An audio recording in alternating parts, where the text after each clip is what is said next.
morning and welcome to the National Newspaper Publishers Association's Let It Be Known. Today, Coaches versus Racism. It's a nationally based organization located in the United States focused on bringing awareness to systemic racism, social injustice, and reform.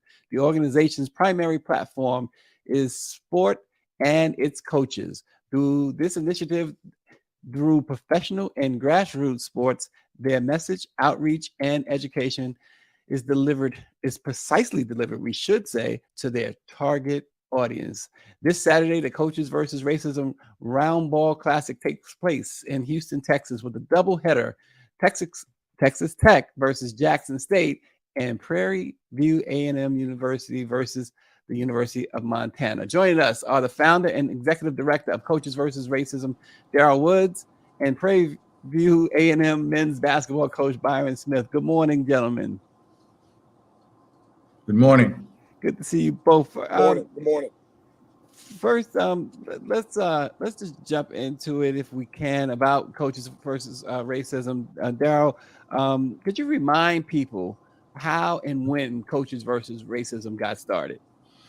Well, it got started just by having simple conversations post George Floyd. A bunch of college buddies and myself were having what we thought was meaningful conversations. And, post and, pre-pandemic, there was a lot of time to have those types of discussions, and we wanted to make an impact. And from those conversations, CVR, Coaches versus Racism, was born. Yeah, and have you seen, and I'll stay with you just for a moment, have you seen some tangible results thus far? We have. We've gotten really good response and feedback from the community as a whole in terms of what our mission is. So we want to continue that, continue with the positivity from the coaching community alike, and so our response has been really, really good. Okay. And Coach Smith, how important is it not only to participate in a high-profile event like this coming Saturday, but to have a public discussion about doing everything we can to put an end to systemic racism in this country? Excuse me. I think it's very important. Obviously, we have a platform. We're all blessed to be a part of this great game, of basketball. And I think that we have an enormous platform as coaches and as players. So I think if we do have a voice and have an opportunity to voice our concerns and to raise awareness and to continue to fight, for equality, I think that's very important. I think more conversations need to happen, at the highest level as it relates to the social issues, but also within the sport. There's more than just discrimination, I feel, that's out, in our societies. It's within the coaching profession as well. I think there's a lot of, minority individuals, coaches that, work really hard and are very talented that seem to continue to get overlooked and not get the opportunity to, be at the highest level, if you will. So I think it's more than just in our society, with the police and things of that nature. I think it's pretty widespread. And as long as we continue to talk and have a voice and visible and have these discussions, I think it can be beneficial to trying to hopefully see change, in our society. Yeah, and Coach Smith, I have to say this. I was watching the press conference the other day, the Coaches versus Racism press conference you guys held, and now speaking with you directly here, there's another great coach that you really remind me of, and I'm pretty sure you've heard this before, Doc Rivers. I have heard that before. The only thing, other than maybe having some of Doc's money, I want to play him in a game of one-on-one. Because I think I can probably take him right about now. So if you see Doc, let him know I'm looking for him. I think you can take Doc right now. I appreciate that. Coach, let me just stick with you for one moment before we go back to the founder. There are some coaches who coach at schools where the Black population is pretty small. What do you guys hear from your colleagues who are part of Coaches versus Racism? What's their experience like in those parts of the country where the population isn't as big as, say, Jackson State or a Morgan or something like that? I think the beautiful thing about it, within the sport, I think there's less to worry about, because we just see them as kids, be it black, white, Hispanic, international kids. I don't really hear a lot of talk that there are issues or problems. Every coach wants to get the best available student athlete that he can get and she can get, regardless as to where they're from. I think obviously in different parts of the country, there's always issues. But I think, we as coaches, we try to protect our sport. It's a beautiful sport that welcomes anyone that has the talent, the ability to be able to play and to be able to have impact. Obviously getting an education, things like that. Also to be able to help these young men transition out into society and have great impact. So talking to my colleagues, that we have, some conversations about it. There doesn't seem to be a lot of issues there in terms of, where they are at the universities that they work at. So right now, I think our sport is pretty pure from a playing perspective. There's issues outside, external issues outside of it, I think that impact it sometimes not in the best possible way. But again, that's why this great event that Darryl is putting on, I think is so impactful, more than just having 4 good basketball or 6 good basketball teams out on the floor competing. It's just the other messages that it sends, and it's just the awareness that it brings. And, just honored and privileged to be a part of it for the second consecutive year. Yeah. And Darryl, perhaps you can talk further about that, the message. And you mentioned yourself, it seemed to have been like a turning point in this country, in the world, really, after the murder of George Floyd. But we've also seen that since then, things have kind of cooled a bit as far as any momentum toward equality, toward ending racism, seem to have cooled down there. What's your sense? What message are you carrying today and into the weekend for this great doubleheader that's going to happen in Houston? Well, Stacey, that's a great question, and I think that's part of the reason why Coaches versus Racism exists, and part of our mission and part of my job is making sure that the narrative doesn't die, because we've all seen it before, and what happens is a lot of times in society, we're just kind of waiting on the next George Floyd to happen. So with CVR, what we want to try and do is, instead of being reactive to things that we know are, exist and may happen, I mean, hopefully it doesn't, but we want to be in play and making sure that narrative and creating the awareness and this platform helps that kind of stay alive. Yeah, and Coach, I want to go back to you momentarily here too. How should a coach talk to his players about racism? How do you talk to your players about racism? Well, because of where we're located in Waller County, which has a very low African-American population, a lot of things going on out here. We're in an area where it's kind of desolate, but those areas are usually the most popular ones to be able to do things. So we talk to our kids all the time about, being out on the highways and, if you can avoid it, not to racially profile yourself, if you will, by how you move and how you drive, and 4 or 5 guys in a car, hoodies. We talk to them about all those types of things. Don't put yourself in a position to be targeted, the right time, nighttime out here in Prairie View. It's not the right time to be out going to Walmart, Target, things of that nature. Try to do it during the day after practice. Find yourself in your apartments at night and things like that. So things are less likely to happen. But because there's so much traffic and so many things going on out here in this area that are not positive things, the police and the sheriffs and things like that, they're both eyes are wide open, looking for suspicious looking situations. So it's an everyday deal out here for us. And I talk to my players all the time about, being aware of what's going on in the world, not only, here in Prairie View, but in our country and in the world, and just to pay attention to try to avoid certain situations that could, put us at risk, to be harassed or discriminated against. So it's an everyday deal for us. Yeah. I'm really big on, these young men going out into society and being prepared for life. The ball's going to stop bouncing for all of them, probably sooner than later. And then they have to transition out into society, but also to be able to have an awareness that, be careful. You see something, say something, but govern yourselves accordingly so you're not put in a box to where you're going to be targeted and be in a situation where it could be not necessarily good for you moving forward. Wow, Coach, it sounds like being the head coach is also tantamount to being a parent. It is. And, I think, I always tell them that, I was in your position not too long ago.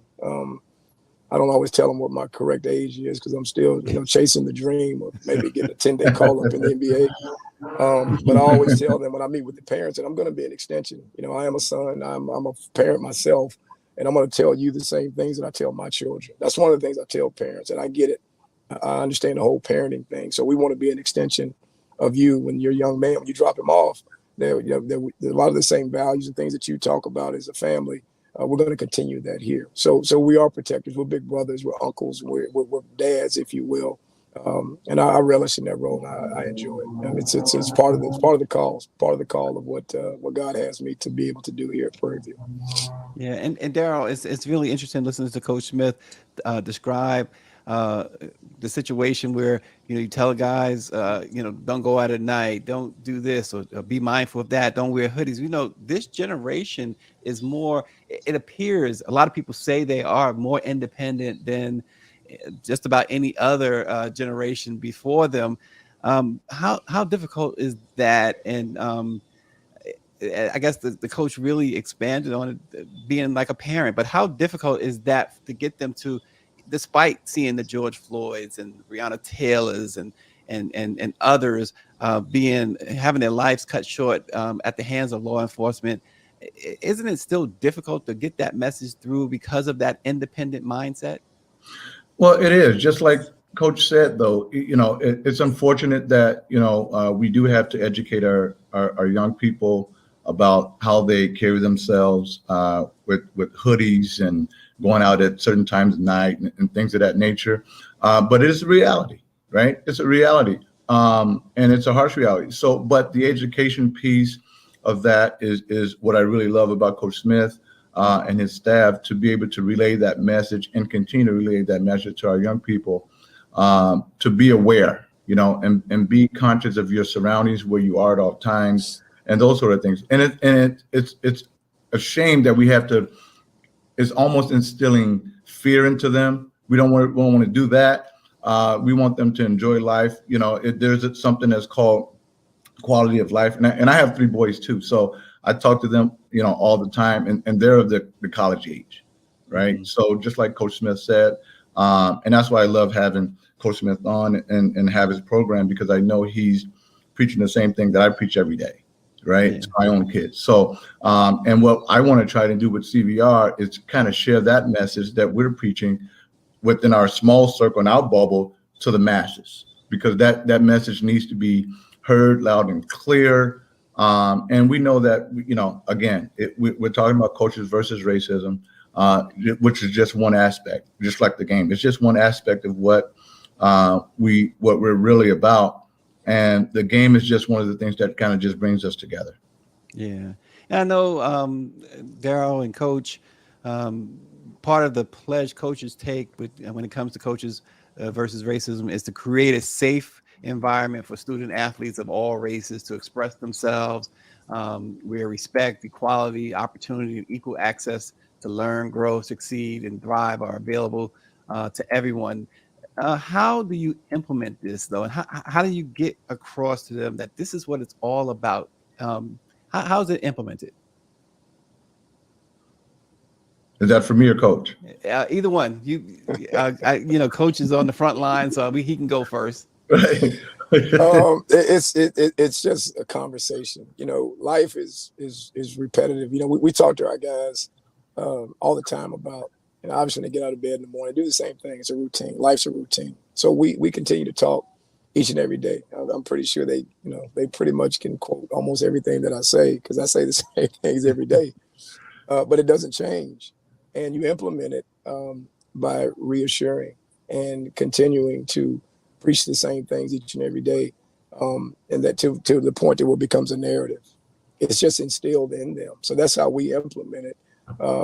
Imitation, is something, that, we push. We have examples, and we talk about social things all the time. And I quiz them all the time, just about things outside of basketball. Obviously basketball, like Darryl said, it's a big attention getting deal, but it's what you use with that time and getting their attention and being able to talk to them about the things that are important. And, because again, when these young men leave our program here, and they go, if they're continuing to try to play basketball, which a lot of them want to, or they just transition out into everyday life, into a 9 to 5, that initial impression, when they say, well, where did you go to school?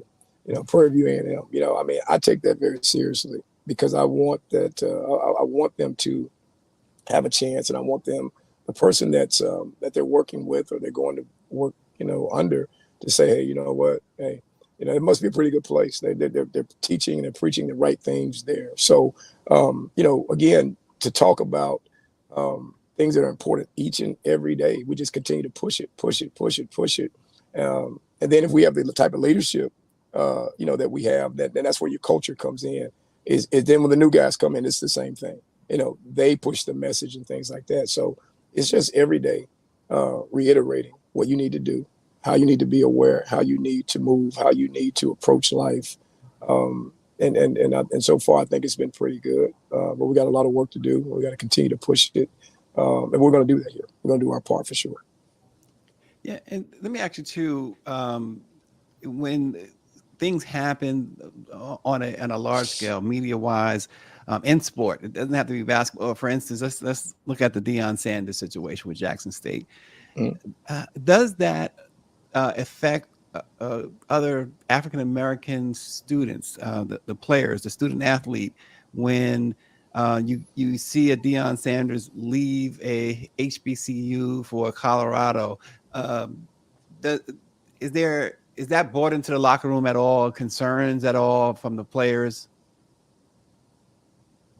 From a positive aspect or a negative aspect? Either one. Because I heard you say earlier too, you aspire to the NBA. So obviously I'm sure that's not the first time you've said it. So you're not breaking news here, right? Well, the only problem is I'm 53, still trying to get to the NBA. So I don't know if it's going to happen, but hey, you can still dream. Speaking about the Coach Sanders situation, that inspires me to be ready, to stay ready. I think the worst situation, I tell my players this all the time, is to not be prepared, is to not be focused. I think the worst thing you can have is someone sitting on the bench that wants to play, and he's talking about, well, I should be playing in front of this guy, or I should be getting this amount of minutes. And then when the coach calls him in, he goes in and he's not successful because he's not focused on the right things. You have to be prepared. You have to be ready when the call comes. So we took that Coach Sanders situation and says, hey, you know what? Put me in, coach, if you will. And that's why we're all really excited and praying that Coach Sanders will move on to Colorado and have success, because I think that's going to be super impactful, not only for myself, not only for players that are in this game, that you can get an opportunity. You work hard, you stay ready, you prepared. When the call comes, you go out and you execute, and you can have success. So we take it and use it as a positive. The flip side, I think, is that, there are challenges that, at our level, the perception with mainstream media, HBCUs, the SWAC, is that sometimes it's not quality. It's not, you look at the season thus far, all of our SWAC teams have been either winning or on the verge of winning, against the Power Fives. And I tell our players all the time, it's not what they call you, it's what you answer to. You can do anything that you aspire to do if preparation is there, and focus is there. So we are behind the 8 ball a little bit, and we have to be honest about it. This is everyday life, and we can't hide behind things. There are challenges, and there's a perception at our level that we're less than, that we're more focused on the entertainment, the band, the collegiate experience off the court. This is Division I basketball, what we do. We're obviously we're not, at the top in terms of the facilities, resources, so forth and so on. But you go out and you compete, and you put your best foot forward, and you can get the opportunity. And so we talk to our kids about that all the time. And our kids do believe in every arena that we go into. Our kids, they have the mindset that, hey, I belong here. You know, I mean, I belong here. I'm supposed to be here. This is the fruit of our labor, of hard work of years and years, and what we're doing every day at Prairie View. So a positive side is that, yeah, Coach Sanders is definitely inspiring a lot. The flip side is that you hope that it doesn't take a Hall of Fame, the best defensive back in the history of the NFL, a successful entrepreneur, a successful media guy in television. The guy's been successful in everything that he's done. You just hope and pray that you have to have that type of a pedigree to get an opportunity from a coaching perspective, right? I think I was one of the best basketball players in my household, one of the best male basketball players. I was the only male, so I think I was that by default. But I believe in myself, but you just hope that someone will look at some of these other young coaches, maybe not Byron Smith, but that's okay. Because if someone else that gets an opportunity to move to that next level, and because of my voice or because of how hard I worked and the success we've had at Prairie View, I feel like it's happening for me. So, you know, you just hope and pray that everyone gets a seat at the table if they put the preparation and the hard work towards doing it, and we all get the opportunity. Yeah, when one comes up, we all come up. Darryl, one of the things with Coaches for Racism that stood out for me since I found out about it, you guys look to not only internally and helping with the coaches, helping with the students, but the community. Talk about that aspect of Coaches versus Racism, what you do in the community. Right. So let me just, before I answer that question about community, let me touch on what, because I followed what Deion Sanders has done, you know, the negative side of that, and then also the positive side of that. And I get this question quite a bit to myself. Right. I felt like Deion was put in a position at Jackson State to do a certain thing, whether that's win games, to bring attention to Jackson State, or, you know, to the swag, to, you can, you know, HBCUs or whatever. And I think, in my opinion, he did that. You know, whether it's negative in some people's eyes or positive, he did what he thought he could do. He can recruit high-level kids, and he can bring attention to schools and a conference that was lacking that attention, right? Mm-hmm. So if you're looking for a negative connotation to put on or spin to put on what he did by leaving, and I understand that, because we're emotional beings. So they fell in love with Deion. So it's like you know, your girlfriend quit you, you in love with her, and now it's, you know, she's all of a sudden out of nowhere she was like, I'm leaving, and you didn't do anything wrong, right? But at the same time, there's the positive side of that is that he did what he was supposed to do, won games, brought attention, you know, to not just Jackson State but other HBCUs, you know. From a media standpoint, from a recruiting standpoint, from an economic standpoint, all those things are there. But I do understand that the feelings get in the way of, you know, he just up and walked out of the door, you know. But again, and I say this all the time, and it does come back to economics. If Jackson State could pay him $30 million, he'd still be at Jackson State. Yeah. In my opinion. And I could be wrong, but that's just my humble opinion. It's just interesting, Darryl, you used something I haven't heard in decades. I quit you. It's quit. What is that? That's the South Side. That's the South Side Chicago talking. That comes out every once in a while. Stace, you know, I do have to switch. So. Now, also, before I let you guys go, and I know Coach is ready. He ready to grab his players and do some practice or something. I can tell. He's like, listen, the black press is one thing, but my black players are another. Listen, there are one player, one coach at a time is a model that you guys have. Talk about that just a little bit before we close out. No, sure. I think that model is we're using it from a sports perspective. But that applies to everything. When you're raising a kid, when you're in a community setting, you want to reach one kid, one parent, you know, one person at a time. And then whatever that message is, you want them to help you spread that message. Okay, so here we are. We need other soldiers to help us spread whatever our message is. Okay, on any given Sunday, I'll use that.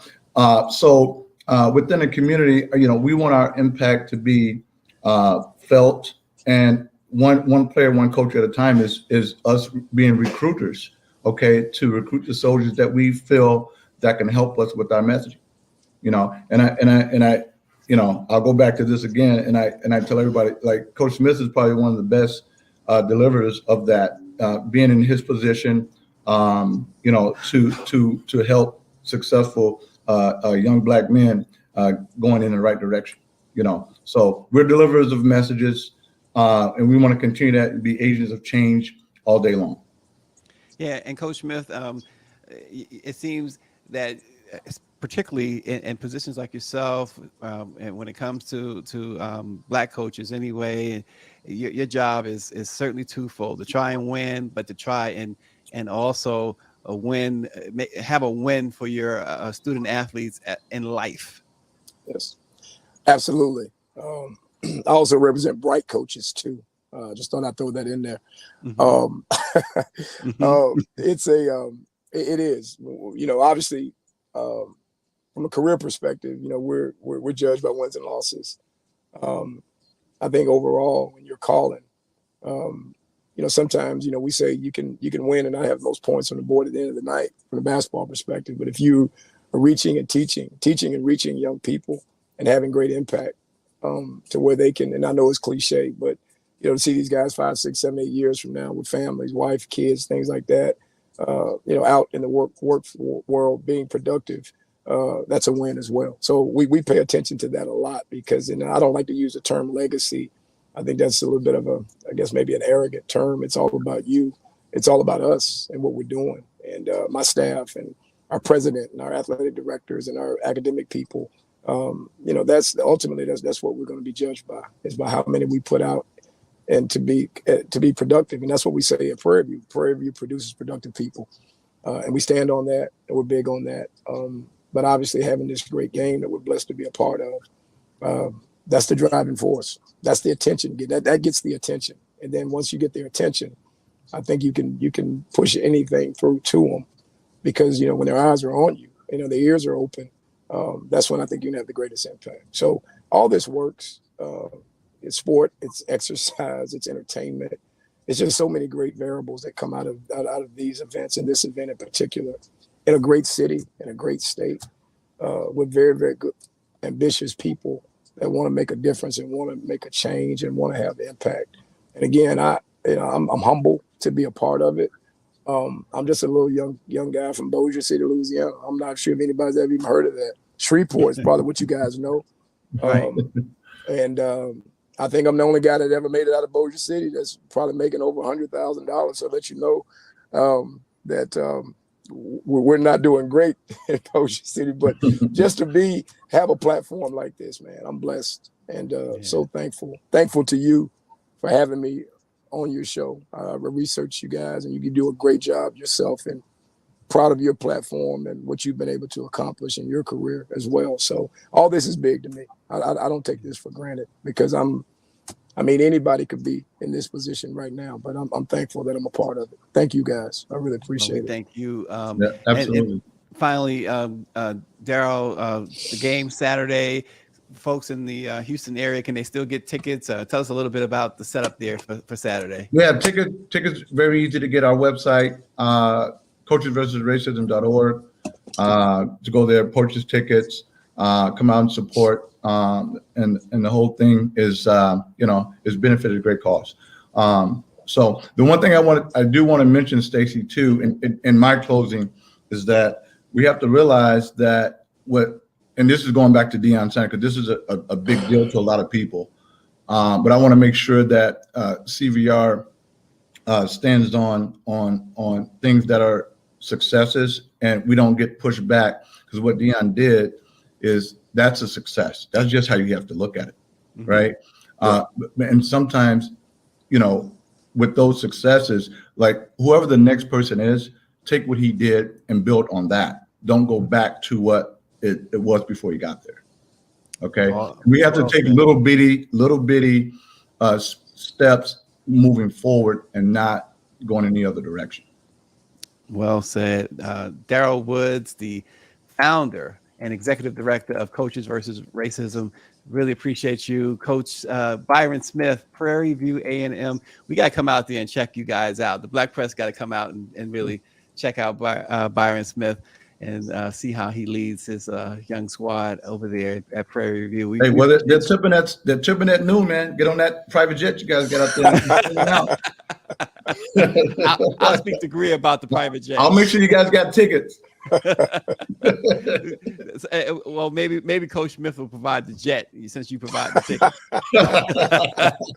Working on it. Right. Working on it. Listen, we thank you guys so much. Keep up the great work you're doing and come back and see us again at the Black Press. Thanks for joining. Let it be known, everybody. Have a great, safe weekend and check out the Roundball Classic, Coaches versus Racism, this coming Saturday. A great doubleheader ahead of you. So lots to do on Saturday. Thanks again, and we'll see you next week.